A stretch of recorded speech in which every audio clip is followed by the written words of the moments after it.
Hello. The title of this podcast is Don't Devote Your Life to the Lowest Part of Your Being. This one is inspired by a recent podcast by Michael Singer, in which he encourages us, or encourages me, to really be aware of my thoughts, be aware of my heart that can be fickle, that can think that what I'm experiencing inside is at the effect of what's going on outside. And most times that's not the case. And some examples include not being able to handle feedback, might need to be validated or liked, or feelings of needing to belong, insecurity, jealousy, loneliness are just a few examples of devoting my whole life to trying to solve those things with things on the outside through people, situations, through life itself, as opposed to working on the inside. So no matter what happens on the outside, in the form of people, situations, or events, that I am still whole and complete. And for me, that's an inside job. Michael Singer tells a story about a couple that's been married for 45 years. And prior to the marriage, one of the partners struggled with loneliness. And then they got married, and all of a sudden, the loneliness seemed to go away. So at one point, later in the 45 years of marriage, the husband dies. And the wife says, I feel the same loneliness I felt before I met him. And Michael Singer goes on to say, people think that her feeling this loneliness again after his passing is romantic. He says it's not romantic.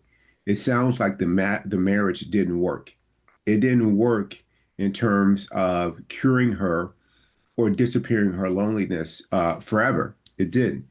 And that's because loneliness is not out there. It's inside. So something on the outside can't fix it. It's only something on the inside. You fix it by working on yourself. And that's what I certainly have started to do. And I stopped serving the wrong part of my being. And in doing so, I feel whole and complete. One of the things that come to mind is a breakup that I had over 10 years ago. It's a lot of years now, over 10 years ago. And I remember some breakups affected me in different ways, or I allowed them to affect me in different ways because I wasn't conscious.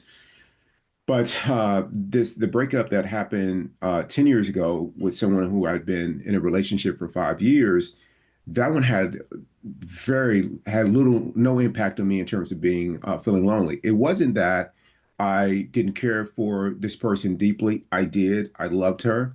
Or that we didn't have like amazing experiences. We had awesome experiences and we never argued. When we went separate ways, there was some suffering there that I experienced. And a lot of it was because just being aware of how I could have been better in the relationship, how I could have brought my best. She did a great job, but I could have been better.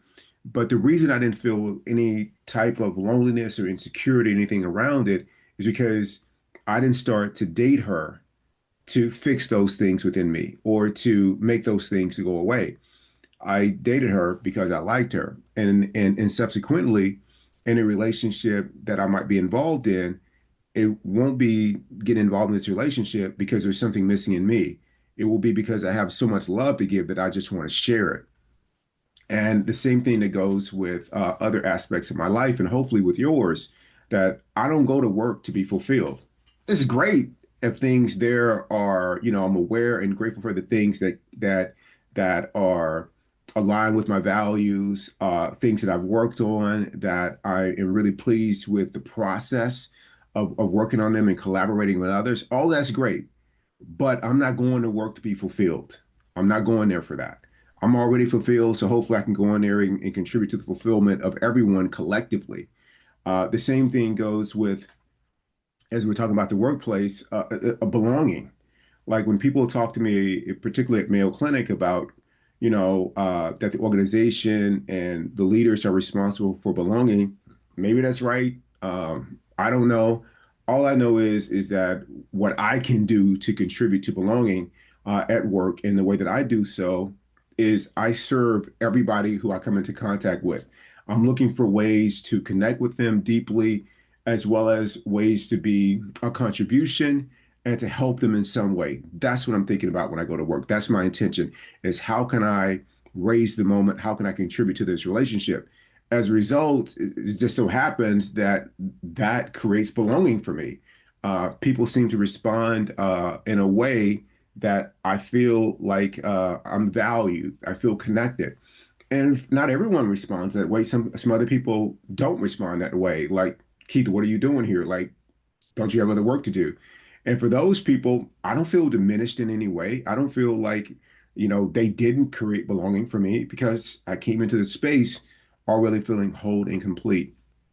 And so I encourage you that if there are things that you're struggling with, which is being able to handle feedback, and the way you know that is you're defensive, dismissive, or if someone says anything other than you're the greatest ever, or what you were working on was the greatest ever, and you can't handle that, then you can't handle feedback. And that's an area to be aware of so that you become a person that doesn't need feedback, and it all becomes about how can you contribute? How can you serve?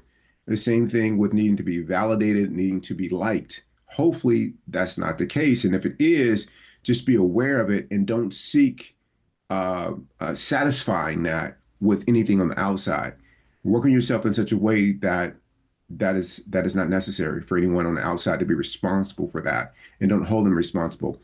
I'm often talk to people in relationships where they share that their significant other expects them to make them happy. Whew, that's a hard way to move through life when that's an expectation of you, or if you're the one who expects others to do that. Probably it's more challenging when you are the latter. And in that case, there's something to do. If people put that on me, they can put it on me. I'm just not taking it on, like, period. And likewise, I don't put that on other people. Why would I? I mean, people have enough to do with trying to be conscious on their own. Why would I try to put that on them so they got to be responsible not only for their happiness, but also for mine? Just don't think it's fair. And jealousy is the same thing, as well as loneliness. So I think this story that Michael Singer tells is really in my mind, it's inspiring because it is the recipe for reducing suffering.